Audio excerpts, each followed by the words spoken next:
Whether you're going to win or lose this week, today is an opportunity to improve your fantasy team with the waiver wire. And I think we need to approach this week in a very specific way. So we'll talk through that. But just quickly, here are some injuries that we're currently dealing with heading into week number 8. Jaden Daniels with the hamstring injury, waiting on MRI results to find out the severity of that. Bryce Young with the ankle. Most likely we will see, the old man Andy Dalton start this week. Brian Thomas, who's on the bye. Darren Waller, waiver wire.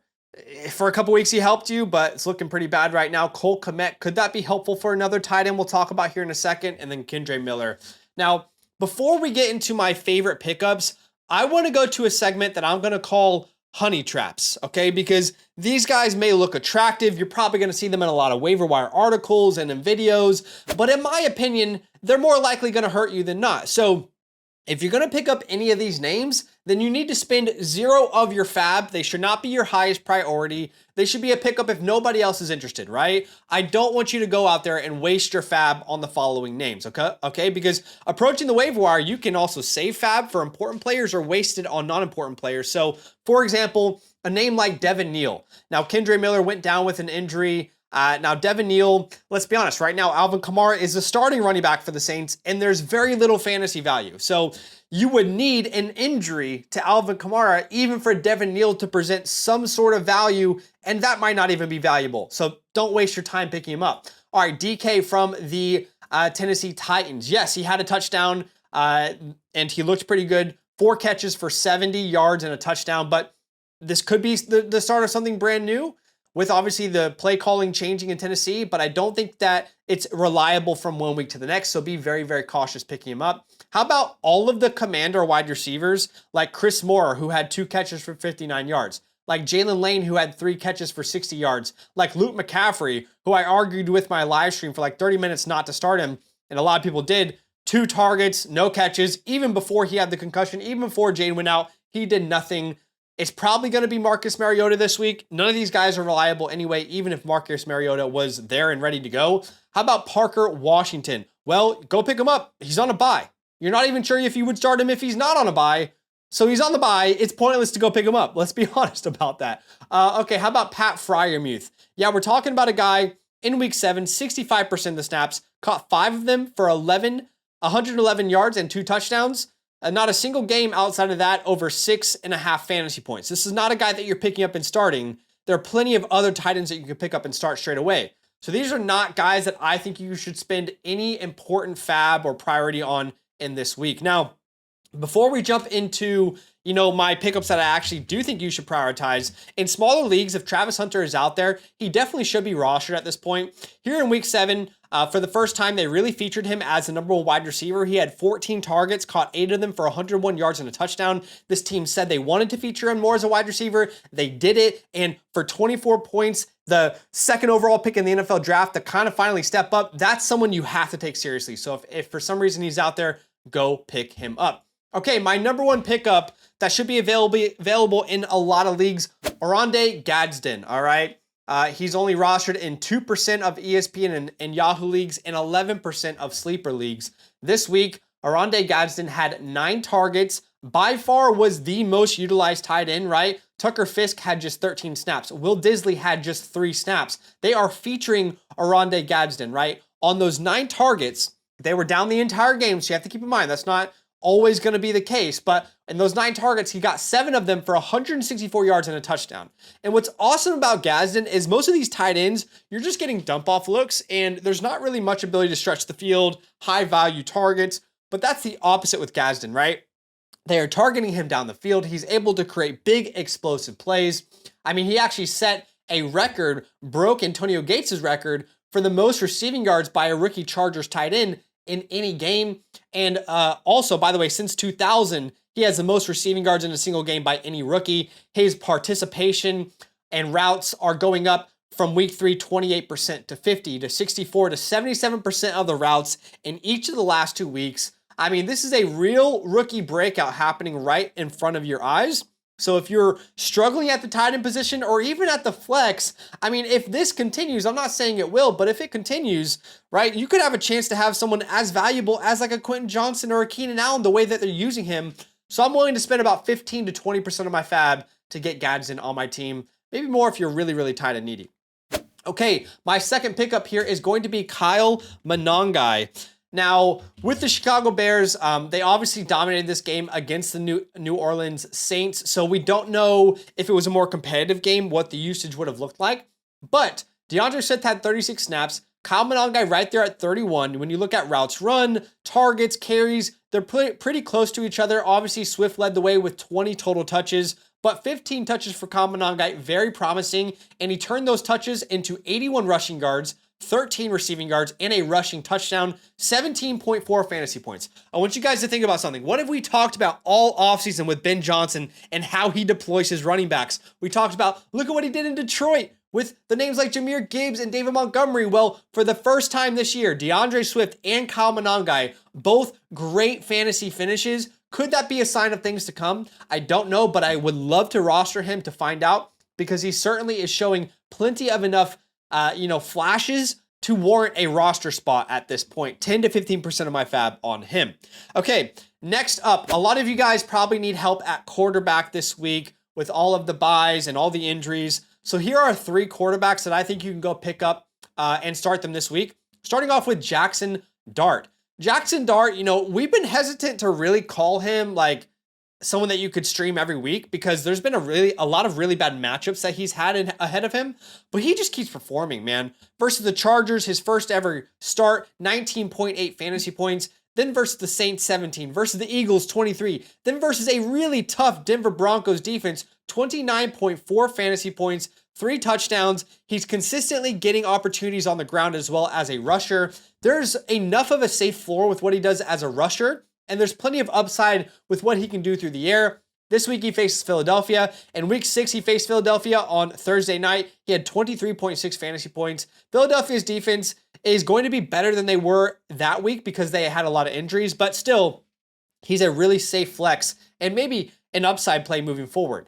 Okay, how about Marcus Mariota? This is if Jaden Daniels is going to miss some time. And if he does, and I don't know that at the time of recording this, then Marcus Mariota is a fine floor play, right? In week 3 versus the Vegas Raiders, he started for Daniels, had almost 21 points. Week 4 versus Atlanta, had 17 points despite having a turnover in that game. Now he gets to face Kansas City, which is definitely a tough defense, but they've given up plenty of good games against quarterbacks. And with the rushing upside of a Marcus Mariota, again, safe floor. How about Joe Flacco, guys? So his first game with the with the Bengals, he threw 45 attempts. 45 attempts. His second game with the Bengals, 47 passing attempts. He has 2 or more touchdowns in each of his games as a Cincinnati Bengal. He's throwing to Jamar Chase, T. Higgins. He's throwing to superstar wide receivers. I mean, purely from the amount of times this team is going to throw the ball, from the talent that he's throwing to, he's a safe play. Okay, look, beyond these names that we've just discussed, there is nothing guaranteed on the waiver wire this week. And I'll be honest with you, beyond those names that we've already talked about, I don't want you to go out and waste your fab on any of these other names, but we'll talk about their potential. Starting off with Brashard Smith. Now, Brashard Smith is a little bit difficult to manage right now on the waiver wire. Yes, he looked great in this game, but it was a blowout. The Raiders didn't score a single point, guys, okay? So this was like the time for Brashard Smith to go out there and shine. He had 28 snaps. Now, Kareem Hunt only had 15. However, Kareem Hunt also dealt with an injury. If there was a report out right now that you guys see where Kareem Hunt is out multiple weeks with an injury, the thing is he came back into that game, and I don't think Kareem Hunt is just going to go away. But we did see Brashard Smith with 19 total opportunities. Now, he turned those 19 opportunities into just 13 fantasy points. Wasn't super efficient on the ground, right? 39 total yards on 14 carries. Not great, not what you want to see. But he's constantly used in the air like their Jet McKinnon. We've talked about this before. The Jet McKinnon role is up in the air, and he is the one to fill it. So look, he's a name that should be stashed, no doubt about it. But this is not a guy that you're looking at and saying, wow, 19 touches. I got to go make sure I spend all my fab on him. No, okay? This was not a competitive game. Who knows what the usage would have been if it was a closer game. Kareem Hunt's not going to go away if he's healthy. So yes, you can add him, but don't spend any more than 5% of your fab. He is just a stash at this point. Okay, at number 5, similar deal here as a stash. That is Isaiah Davis. Now, Breece Hall did leave this game with an injury, and it was to his ankle. Now, we don't have exact details on exactly how severe it was. I can tell you that he did come back into the game. Defender landed on his ankle a little bit awkwardly. He did come back into the game, though. He went into the locker room just before half, came back in, played more snaps. So I don't know that we're really going to see Breece Hall miss some time, but often if it's an ankle injury, these guys can play through it and then it swells up. So if you guys are watching this later and Breece Hall is going to miss some time, of course, we can prioritize Isaiah Davis a little bit more. He's the most obvious name after Breece Hall. He had 29 snaps compared to 33 for Breece, was there in a lot of routes, running a lot of routes, in obvious passing downs, had only 5 total touches. And the reality is, like, even if Breece Hall misses this game, next game, are you really excited? I guess, there's a possibility that we could see a trade for Breece Hall. But even then, how excited should we be about an Isaiah Davis with this team, right? With this Jets team that is just so bad. They face Cincinnati next week. So I will say, if there is a legitimate chance that Breece Hall misses time, then Isaiah Davis would actually be a pretty decent start against a terrible Cincinnati Bengals defense. Okay, look, news is constantly changing in the NFL, which means so are rankings, so are projections for the rest of the season.